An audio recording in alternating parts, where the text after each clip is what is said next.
In my very short time here at the Archdiocese of Newark, I have seen stewardship in various forms. The stewardship of the body by giving our time to a charity or ministry, of the mind by growing our knowledge of our faith and being attentive to our deeds and words. Stewardship of the heart by sharing our treasure with those who are in need of life's basic necessities. The inspiration for this year's Sharing God's Blessings annual appeal comes from the first letter of Peter, where he instructs the church to be of one mind. One of the main missions of the annual appeal has always been to show our neighbors love through acts of compassion and humility. In anticipation of this year's annual appeal, we engage some of our brothers and sisters in our great archdiocese to join us in illustrating the impact of the appeal, made possible through your generosity. There are 214 vibrant parishes in the Archdiocese of Newark.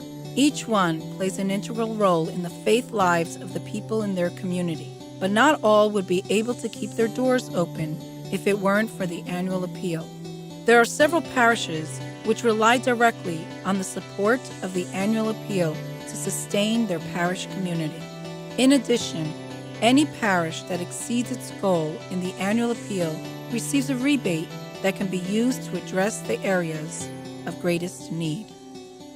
We're a family, and that's how it's just like a microcosm, a small group within their families and the parish family and then the archdiocesan family. I just love to see that giving in action.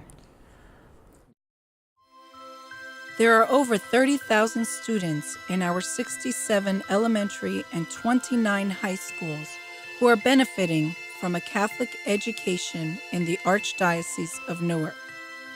Some of those benefits are higher college attendance and graduation rates, increased involvement in organizations that are helping the world around them, and most important, a personal relationship with God. The annual appeal has a direct positive impact on the lives of these students. In fact, the Archdiocese subsidizes more than $12 million each year to the operations of our Catholic schools, which includes funds directly raised through the annual appeal. To see that little girl on the video, who maybe she was in kindergarten, making the sign of the cross, that's the faith that we instill in these children in these Catholic schools, and that's why it's so important. So many kids not getting that Catholic education that they so well deserve and they so well need. These are our future right here.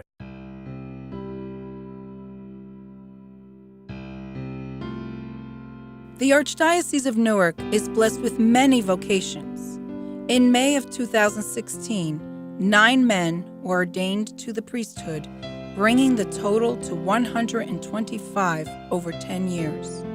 The support received from the annual appeal is critical as our seminarians complete their journey towards the priesthood.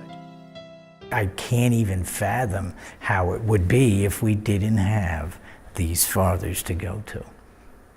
Because of the annual appeal, we're able to have a seminary in the Archdiocese that fosters a man's vocation to the priesthood, and we need that. Once they are called to become a priest, they are taken from their families. They're married to God now.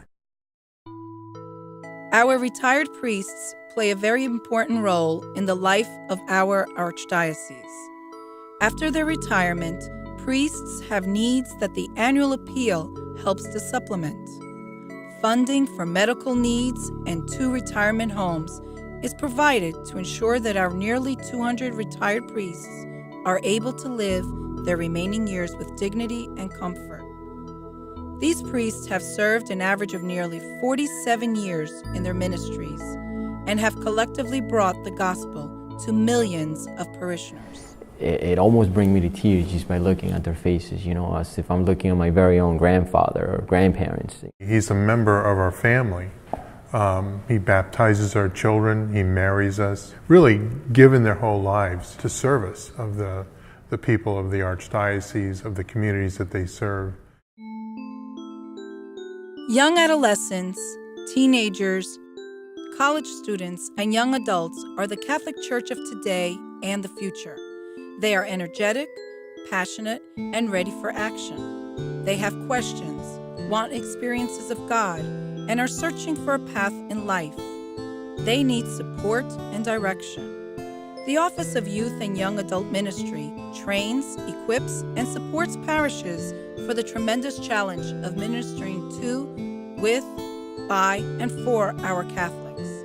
The Office of Youth and Young Adult Ministry reaches hundreds of young Catholics each year with the love and truth of Jesus and His Church. As a result, parishes come alive with enthusiasm, becoming faith communities, and most of all, young people hear Jesus' call to change this world for God. I take pride when I see 16, 17-year-olds, 18-year-olds being so proud of their faith and being Catholics, you know. And there's such an opportunity for them to be witnesses to others, you know, whether it's their own age or even people that are younger that look to them as examples, or people that are older looking at these young adults and who are so involved in their faith. That's why I think youth ministry and young adult ministry is so important. They really could be witnesses to our faith. It was a cold night. I was running my errands in Jersey City like I normally do. It was already late, and I noticed a young woman sitting in the corner of the coffee shop. What struck me was that she was in a t-shirt and had no shoes on. I felt called to make sure she was okay. After learning about the abusive situation she found herself in, I knew I had to do something. Every place I called told me she would have to wait until the morning. Finally, I called St. Lucy's Shelter, run by Catholic Charities, and thanks be to God, we both nearly wept when I heard those words, "Bring her here." I will never forget the difference the Catholic Church made on providing a home that night. Each year, Catholic Charities of the Archdiocese of Newark helps more than 80,000 individuals who need food, clothing, shelter, special education, and social programs. The goal is not just to help people in their time of need, but to assist them in getting back on their feet. The annual appeal supports the wonderful work that Catholic Charities does each day throughout the Archdiocese. There are so many people that are suffering and struggling out there, and you know, it's an opportunity to see Christ in their faces and for all of us to get involved, and that's what Catholic Charities does. We can love in our rooms and pray, and when you actually put it into action through giving. The only one thing left is to ask, what else can we do? As you have seen and heard, we as a Catholic people can do so much when we share God's blessings. The difference you are making is real. I invite you to join me and consider making a gift today. May God continue to bless you abundantly. Our Father, who art in heaven, hallowed be thy name. Thy kingdom come, thy will